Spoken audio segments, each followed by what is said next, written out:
السلام علیکم ورحمۃ اللہ وبرکاتہ۔ معزز سامعین و ناظرین، آج ہم گلے کی خرابی کے بارے میں گفتگو کریں گے۔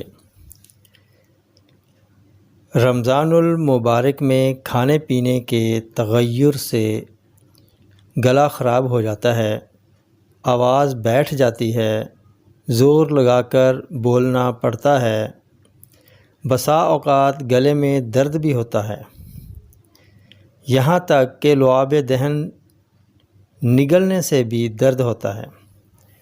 اس میں بچے، بوڑھے، جوان، مرد، خواتین یکساں طور پر مبتلا ہوتے ہیں۔ اس کا اہم سبب گرم گرم سموسے، پکوڑے، چاول اور روغنی اغذیہ کھا کر برف والا ٹھنڈا پانی یا کولڈ ڈرنکس پینا ہے۔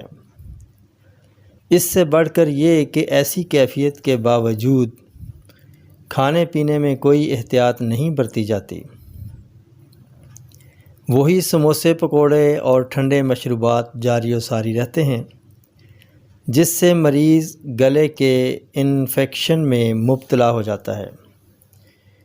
گردن کے باہر سے چھونے پر بھی شدید درد ہوتا ہے اور بخار بھی ہو جاتا ہے، قوت ہضم کم ہو جاتی ہے، پیٹ بھرا بھرا محسوس ہوتا ہے۔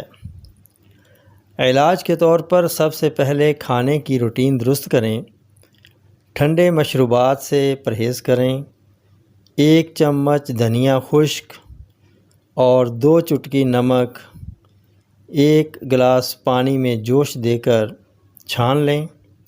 نیم گرم ہونے پر 1 گولی ڈسپرین حل کر کے غرارے کریں۔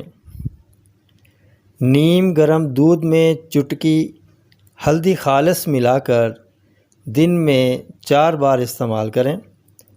شربت بنفشہ 2 چمچ استعمال کریں۔ ڈبل روٹی دودھ سے کھائیں۔ امرود بغیر مسالہ لگائے کھائیں۔ خربوزہ صحیح پکا ہوا کھائیں۔ سردہ گرما بھی استعمال کر سکتے ہیں۔ 3-4 دن یہی روٹین رکھیں، انشاءاللہ موجودہ علامات ٹھیک ہو جائیں گی۔ آئندہ احتیاط رکھیں تاکہ صحت کو برقرار رکھا جا سکے۔ تندرستی انمول نعمت ہے۔ انہی الفاظ کے ساتھ اب اجازت چاہوں گا، پھر ملیں گے اگلی ویڈیو میں ایک نئے ٹاپک کے ساتھ۔